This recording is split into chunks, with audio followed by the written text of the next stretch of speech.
I'm sure that by now a lot of people have seen The Boys. Everything alright, sir? This crazy superhero. I don't know how to describe the show without mentioning the fact that there's crime, blood, murder, superpowers, fictional drugs, and did I already mention the crime and the superpowers? Like on The Boys, we follow superpowered individuals as they interact with non superpowered individuals, and they basically give us a look into what superheroes would actually be like IRL. Homelander? You boys okay? Like, there's a lot that goes into making this show as I'm not gonna lie, for me, this show is amazing. I find all this core interesting, but as I was saying, there's a lot that goes into making this show as amazing as it is. And one of those things that I think makes this show great is the fact that this show has no main character. This show is one of those shows where they force us to follow an ensemble of characters as they try to solve like so many different problems.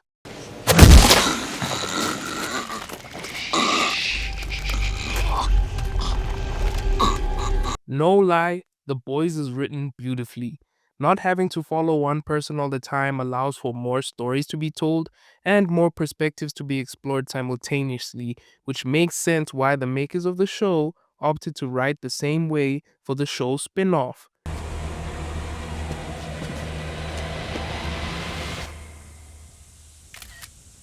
Okay, so this is Gen V. It falls within the boys' extended universe. So everything we experience with the boys, we go through here too. But like with kids. Not kids, but college kids. You're the girl who fucking tortured Emma, right? No. I just gave her a platform. So being the boys spin-off, in Gen V we follow these kids as they too deal with crime, blood, murder, superpowers, and fictional drugs. And the first season was as crazy as advertised. But in the second season, they took a turn. So when we joined back with the kids in the second season, they know that their school is ran by evil people. They know their school is willing to kidnap and torture them, and they know if they step out of line that they can get offed. I just thought you'd want to pay your respects to Andre. His final moments were spent here.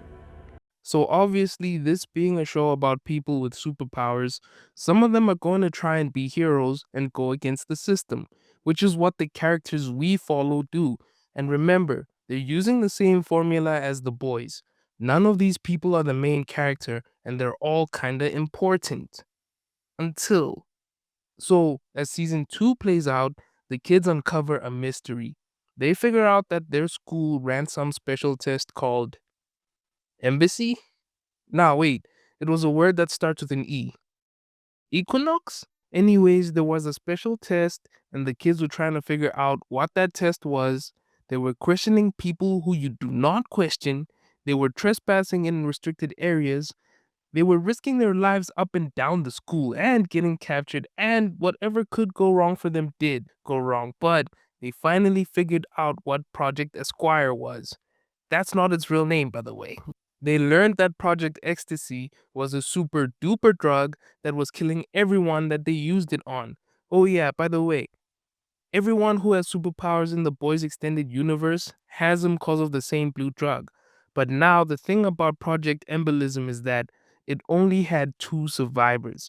Like, only two people in the world were able to survive after being injected with this drug. One is this cool guy, and the other is this lady.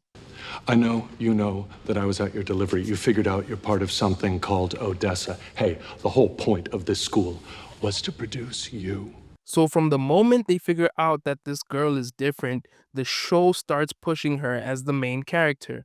They already gave her a great origin story. She killed her parents, by the way.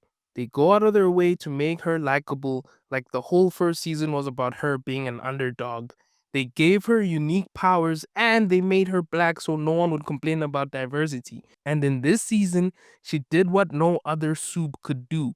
They trained her and her powers got stronger. For some reason, when you have superpowers, you find your limits very quickly in the boys' extended universe, but like, This lady's powers were becoming more and more OP. She literally brought a dead person back to life. And the thing is, the show wasn't quiet about it. Every character around her was not only acknowledging the fact that she's special, but they were also loud about what it meant. You're destined for such greatness. You know you're better. You're stronger than the others. Embrace it.